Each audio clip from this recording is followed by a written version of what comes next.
Purdy Pentatonics. Nice, man. Yeah, that was all pentatonic. Come on. I mean, not that I'm doing anything amazing. It's amazing when you can make it melodic and not sound like a scale. Yeah, that's kind of the point of this example, right? It's kind of, you're never going to depart from the fundamentals, so there's nothing wrong with the pentatonic.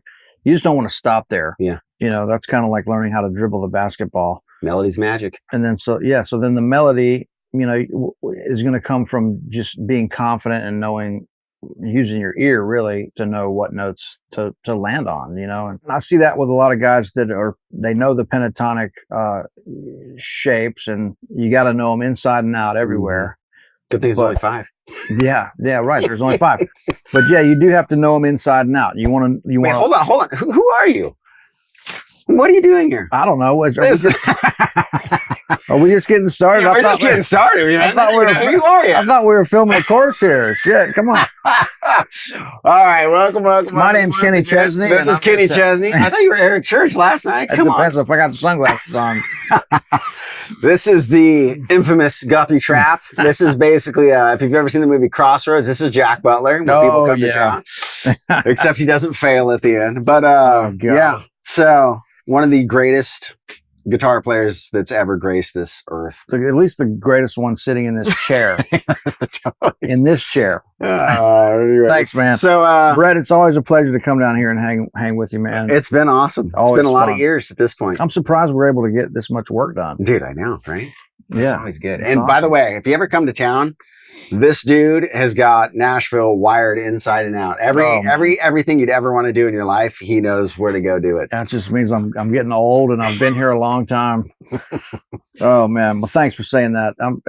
We've been working on this for a while. Yeah, talking about it for years. Yeah. Here we are.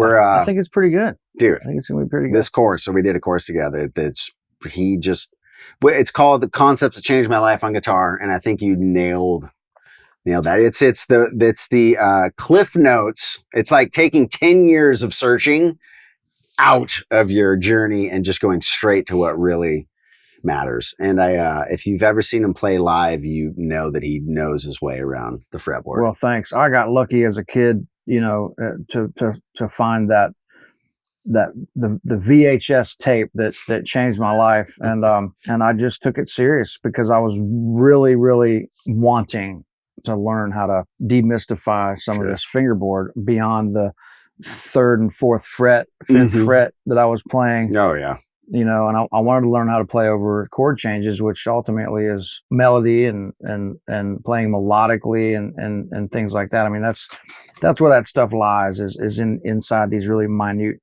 changes. You know. Did you learn on acoustic or electric? I was playing both. Yeah. I played a lot of bluegrass back then on acoustic, and then later on picked up the mandolin. So you started with all melody instruments. Yeah, melody. Yeah, a lot of melody. And then I was jamming on the electric guitar as well. You know, my uncle had an old Gibson ES 347, I think it was, and like some sort of kind of crappy Fender amp that I knew how to make it overdrive, you know. Turn it up. The gain and the master trick. And then I would play along to Allman Brothers records and Leonard Skinner records and Johnny Winter, you know, Muddy Waters, Sonny Terry Brown and McGee. Because when I was really little, like around 6 years old, I started messing around with the harmonica. Okay. And thank God, that died early. And I started picking up the guitar. Threw that thing in the trash. That was my intro into making some sound. Yeah. So we did a video. If you haven't seen it, we did another video, and we went over some of the concepts that changed his life and seeing chord shapes all over the neck.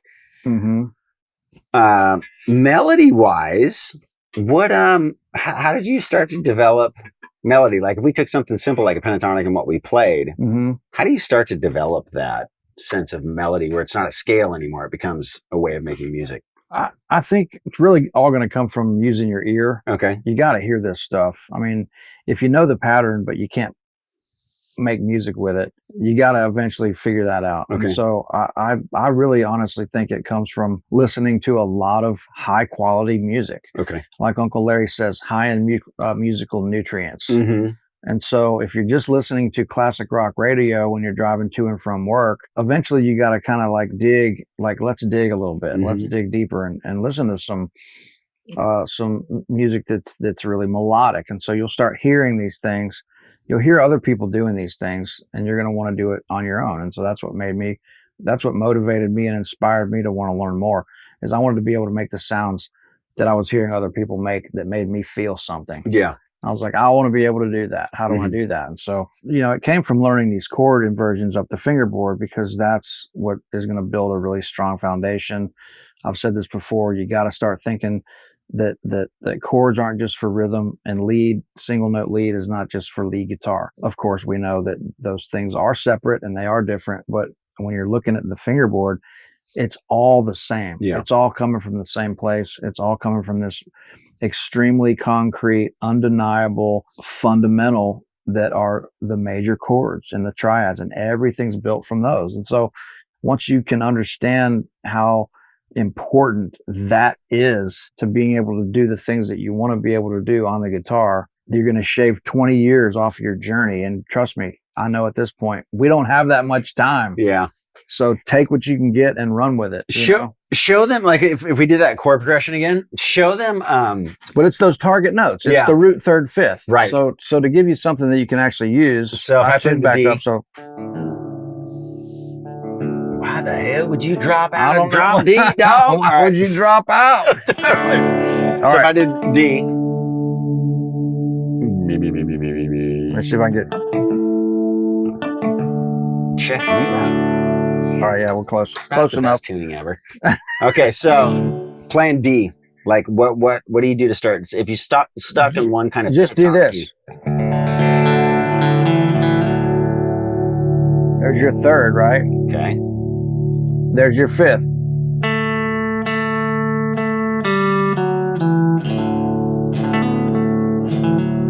Right, you can do everything on the first and second fret. Second fret. So if I just play the D chord, can you make a little melody? Let's slow down a little bit. So 1, 2, 3.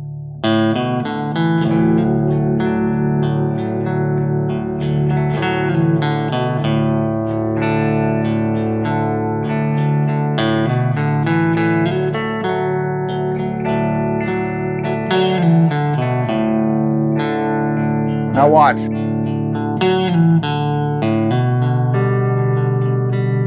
There's your G, right? So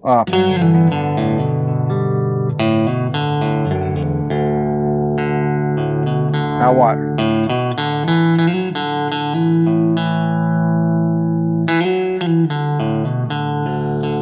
I mean, that's real. I don't know what I'm doing, but it's simple.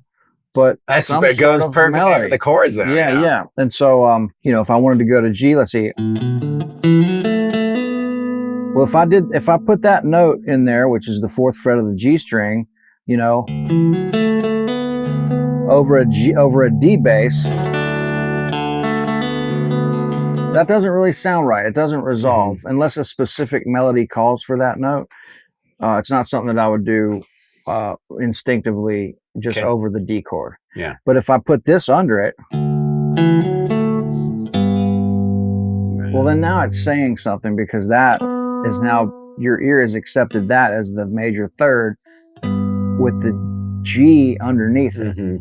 So now you've context. Now you've created something that's harmony and melody. Okay. So all these single notes don't mean anything really unless you're really good and you're saying something to me with single notes. And I'm understanding what you're saying. Yeah. That's great.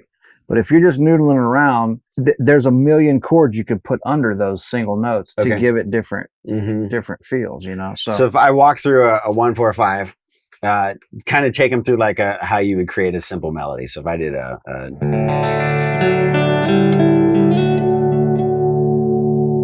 then I went to the G. What did you play right there? So I went up. So 1, 2, 3, and then back down. Bam, bam, bam, bam. To the so right right down the D major scale. And then back to. Now I went to the 5.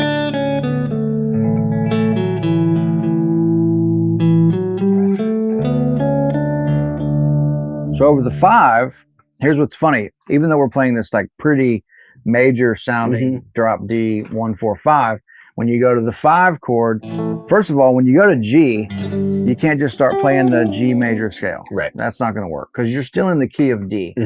You're acknowledging the chord change going to G, but you're not just going to play the G major scale. Now you can play out of G. I'll do this kind of stuff, but I'm not going to start going. Yeah. That's not going to work. You're more playing out of the chord tones. You're playing out of the chord tones. Okay. Yeah, you got to be really careful. So, but if I go to the 5 chord, A, I'm going to treat that 5 chord, even though we're in a very major sounding vibe here, the 5 chord is always going to be treated as a dominant 7. So, because that's bringing you back to this. So even though I'm playing this really pretty, we're playing this very pretty sound, you know, now I'll go to the 5.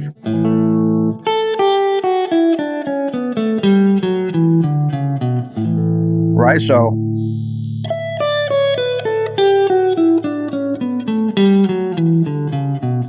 I'm going to play the G note in there, which would be so is that making it a dominant? That makes it an A dominant 7 scale. So oh, right, from that chord. Okay, I see what you're saying. Now watch, because it's resolving right back to the major third of the D. Wow. So if I played A major scale over that 5, like if I go,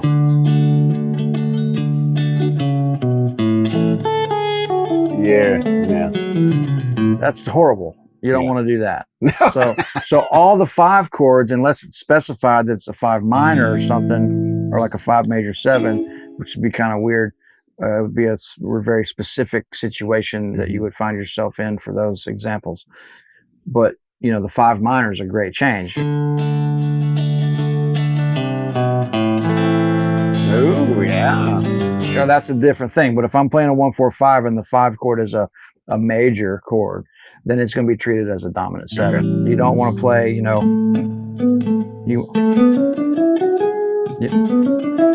so because it's resolving right back to that. So blues progressions are 1 4 and a dominant for a 5. Dominant 5. Yeah. And a lot of times, Okay. a lot of times the blues is the 1 is a dominant, which I had a guy argue with me online one time. He goes, man, the 1 4 5, that means the 1 chord is really the 5 chord because it's a dominant chord. And I went, dude, you need to really stop thinking like that. Yeah. So if I'm playing a blues in A, it's A7 is the 1, Okay.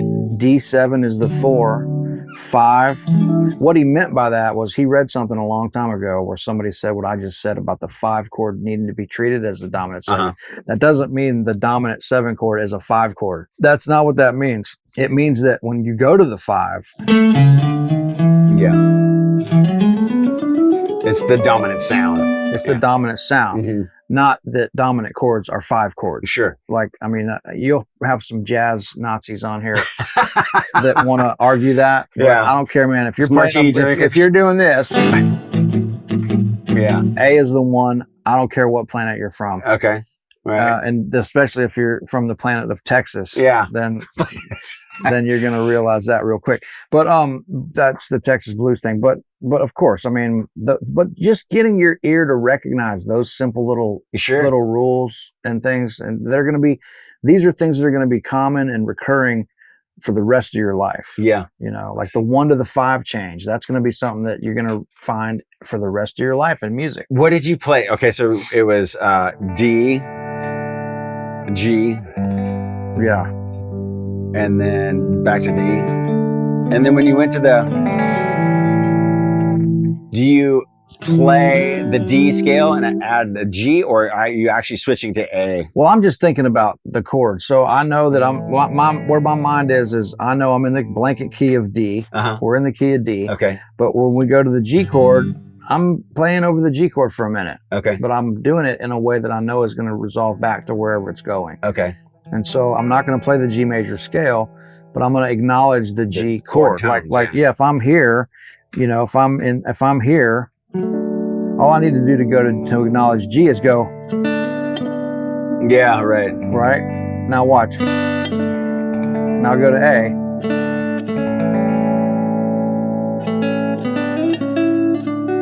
Right? Do you have to manipulate anything, or is that dominant chord built out of the D major scale?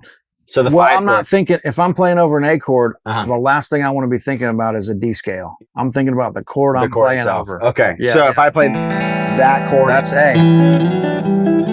Okay, got it. Yeah. So watch, if I'm playing over, if I'm just using these two notes of the D chord, here's my D, here's G, here's D, here's A, here's A7, there's G. So just inverting that, that's a huge rule right there. So if I'm playing D, D7, the next chord is going to be G. So if I play that C note in the D chord, which makes it a dominant 7 chord, God, that pulls your ears so hard. Yeah. it's pulling it right there. And guess what? No matter what dominant 7 chord you're playing, you're only a half step away from the major third of the 4 and the 5. So those tritones. Oh yeah. Show them that for like a. So here's your D7. If I'm playing D, there's D7. So here's A position. I'm playing the 3rd and the flat 7. So depending on what hand position you're in, you can figure that out. But there's your tritone. Now if I go to G, I'm in drop D, so I'm having to play it here. There's G7. So all I did was go. So if you look at what's really going on here, that's the flat 7 of D, that's the major 3rd of D. But when I go down a half step, now that becomes the major 3rd of G and the flat 7 of G. Yeah. Back up to the root. Now the 5, it's the same as the 4 chord. That's your flat 7, that's your 3rd. There's A, there's your 3rd, there's your flat 7. Yeah. So you're only a half step away. That's so funny. So if I go,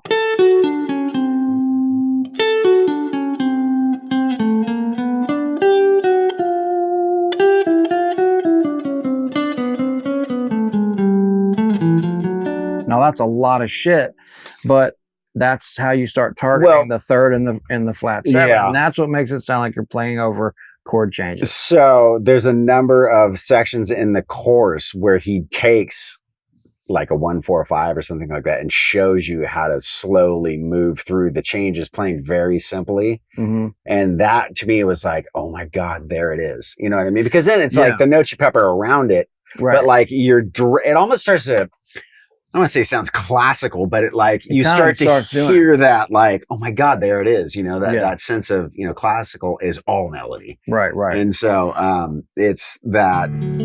Yeah, it's that fusing that into your playing. And it's really pretty, the way you lay it out is it's very simple, you know? Yeah, it's simple, but it's not easy. No. But once your ear hears it, your ear hears it, you're way better off. And it's basically a combination between your ear and having some fundamentals under your fingers. So you really want to get to the place where people watching these, they're not going to be career guitar players. They just want to get a little bit better. And so, you know, all this is with a grain of salt.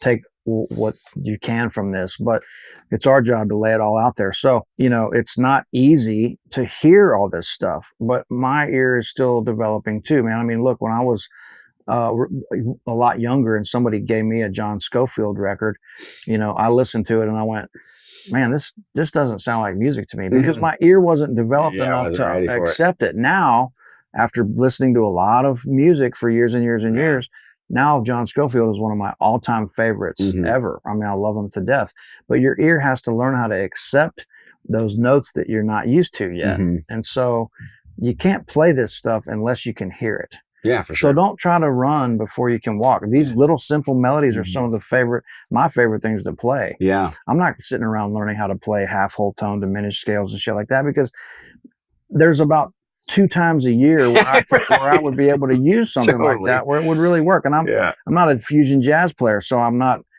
able to improvise Yeah. using that really advanced harmonic content. You know, Right. Well, and I that's would the- rather hear something like this. I want to hear, you know.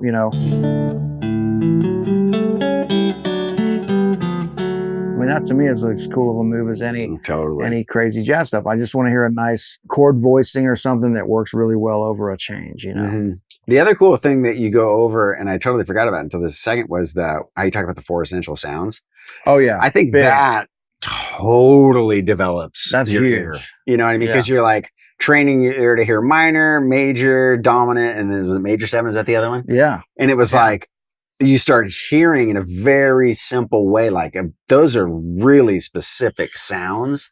Yeah, and to shed a little light on that really briefly. Yeah, So this is wild. This is what really Brett's cool. talking about. So Yeah. if I'm playing, you know, like a D major, well, to make a minor, all I got to do is drop the third.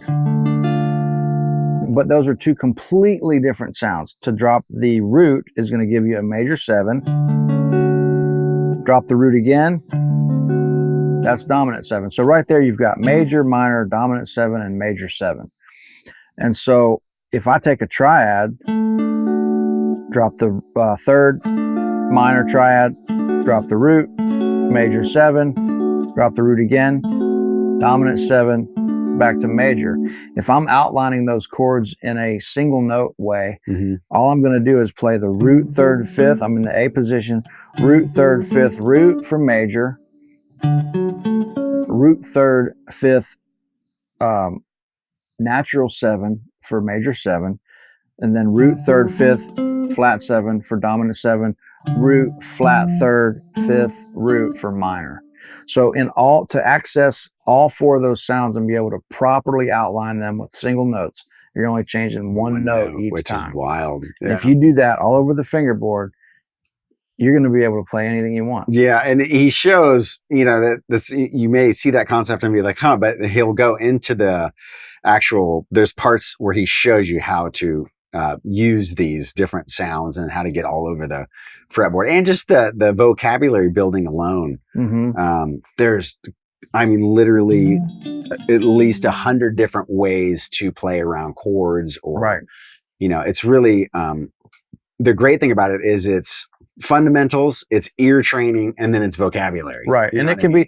it can be as simple or as complicated as you want, and that's okay. Yeah. You know, it's up to you. So let's play something aggressive. You can play something real pretty. Yeah, for a yeah, second. yeah. What about like a little 2, 3?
Jesus.